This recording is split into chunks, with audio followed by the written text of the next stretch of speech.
এটা 25th video. আমি অনেক লেটে আপলোড করছি। জায়গাটা চিনতে পারছো কি না তোমরা সবাই গেস করো তো। এটা হচ্ছে পেছন দিকের রাস্তা। 25th আমরা ঘুরতে ঘুরতে চলে গেছিলাম, হয়তো বুঝেই গেছে এটা কোথায়। পাটুলি। এত ভিড়, তোমাদের সাথে শেয়ার না করে তার পাড়াই গেল না। এখানে একটুখানি মেয়েকে দাঁড় করিয়ে দুটো ফটো তুলেছিলাম গণেশের সামনে, কারণ বুঝতেই পারছিলাম আর কোথাও দাঁড়িয়ে ফটো তোলা যাবে না। এমন এই ফাঁকে এখানে তুই দাঁড়িয়ে পর, দুটো ফটো তুলে নি, নাহলে সত্যিই আর সুযোগ পাবো না।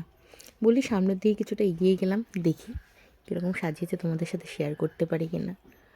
বিভৎস ভিড়, পার্ক স্ট্রিটকেও হার মানিয়ে দিয়েছে এরম অবস্থা। দেখো খুব সুন্দর সাজিয়েছে লাইটিং দিয়ে দিয়ে, প্রচণ্ড লোক।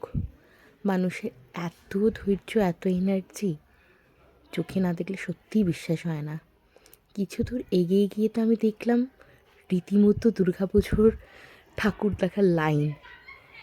দেখে মনে হচ্ছিল সত্যিই পুজো, যেরকম ঠিক ঘণ্টাখানেকের ওপর দাঁড়িয়ে দাঁড়িয়ে ঠাকুর দেখা হয় দুর্গাপুজোয়, পাটুলিতে ঠিক সেরম লাইনই ছিল। কারণ প্রত্যেক বছরের মতো কেক দেওয়া হয়, কেক বিতরণ হয় ওখানে।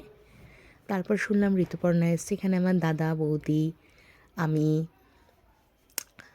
দেন হাজব্যান্ড, আমি, মেয়ে, মামা, সবাই মিলে গেছিলাম আমরা। এই যে লাইন এখান থেকে শুরু, তারপর দেখতেই পারছো। আর এগুলো রাস্তা ছিল না, আমরা সাইড দিয়ে রাস্তায় নেমে গেছিলাম।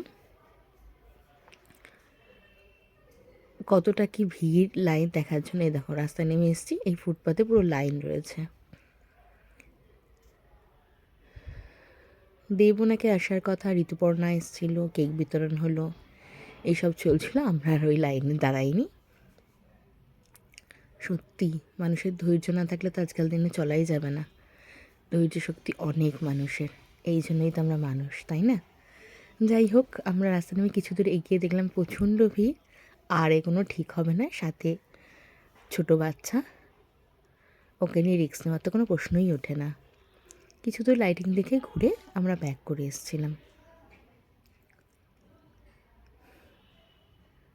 এই যে মেয়ে ওর বাবার কোলে অলরেডি উঠেও গেছে, আর ভিড়ের মধ্যে হাঁটানো যাচ্ছিল না। তারপরে আমরা ব্যাক করে এসেছি। যেরকম ভিড় তেমনি গাড়ির জ্যাম। দারুণ, খুব সুন্দর সাজিয়েছিল, দেখতেই পারছো, খুবই সুন্দর আলোকিত হয়ে উঠেছিল পুরো এলাকা, এত সুন্দর লাইটিং। দেখ এবার আমরা ব্যাক করে গেছি, এত দূর গিয়ে আর আগে যাইনি। দিন একটু খাওয়া দাওয়া করে বাড়ি ফিরে এসেছি। 25th আর অন্য কোথাও যাইনি। তারপর খাওয়া দাওয়া জবরদস্ত করেই করা হয়েছে, ওটাই সব থেকে বেস্ট মনে হলো। যাই হোক, এই লাইটিং, এই আলোসজ্জা তোমাদের সাথে শেয়ার করলাম, কেমন লাগলো জানিও। Tata, bye bye.